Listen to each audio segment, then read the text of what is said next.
Natia Tayab. What's your motivation? What's your motivation? Natia Tayab.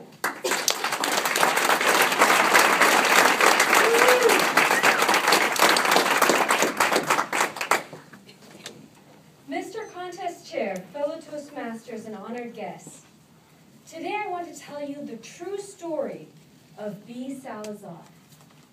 Bea was a single mom whose husband had left her with 5 children to take care of. And she supported them with an exhausting night shift at a factory. But she was able to pay the bills and her kids were doing well in school. So she considered herself lucky. But one day her life changed forever.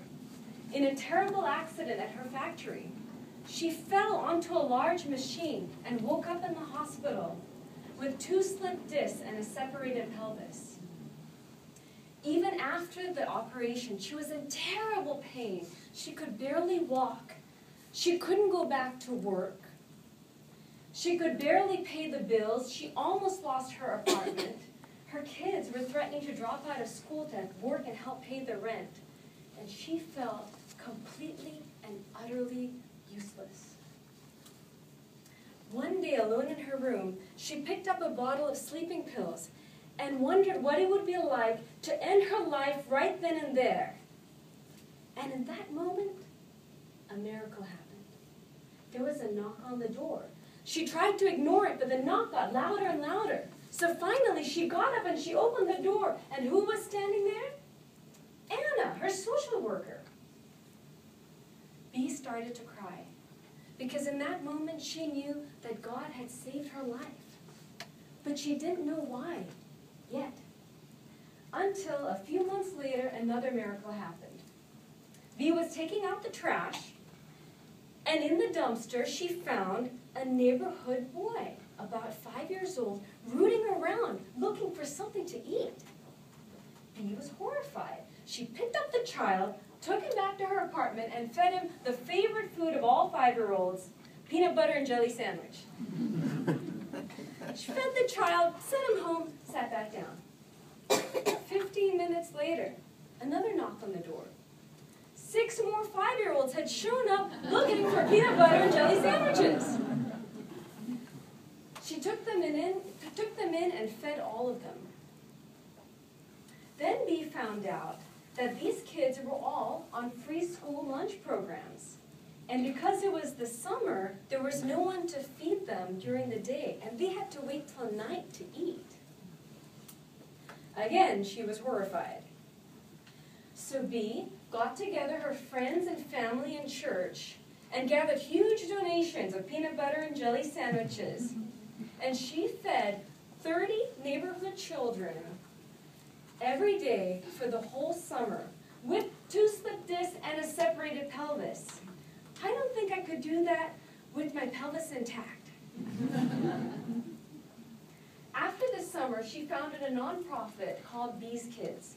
And today it serves over 1,000 children across 4 locations with dozens of volunteers across Texas. And do you know what she says?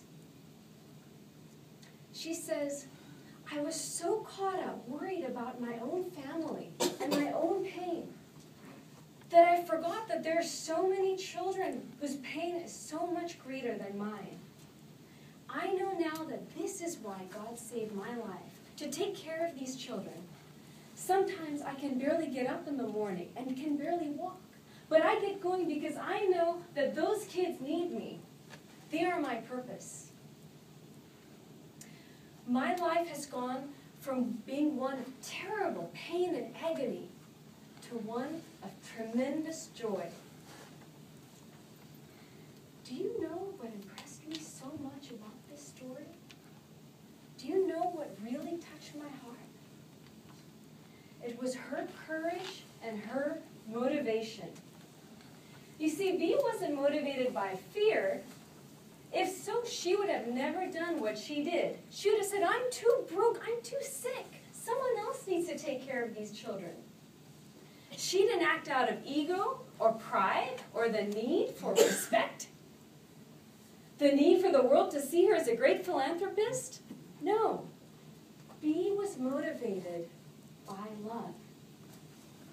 So I ask you, what's your motivation? Is it fear of failure? Fear of financial distress? Fear of rejection? Or is it ego or pride, or the need to be admired? Or is it love and compassion and enthusiasm for life? Well, I asked myself that same question, and I concluded that I had done a great number of things for all of the above, and then some. For example, when I graduated from college, I took a job at a very prestigious investment bank for the sole purpose of impressing my friends and family. And boy, were they impressed. And was I miserable. Then I once worked on a business absolutely filled with terror at the prospect of financial failure. I wasn't just miserable. I rotated between fear, sadness, and anger, around and around like a not-so-merry-go-round, until one day my miracle happened. It hit me like a bolt of lightning or a rock on the head. It wasn't what I was doing that was making me unhappy. It was my motivation. I was acting from a position of fear and weakness. So no wonder I was so miserable. I wasn't acting out of love and joy.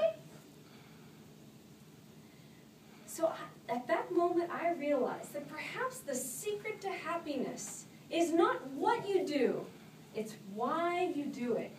And it's learning to do everything, including the dishes, out of fear, not out of fear, out of love, passion, and joy, and not out of fear, weakness, or even obligation. So I ask you, what's your motivation?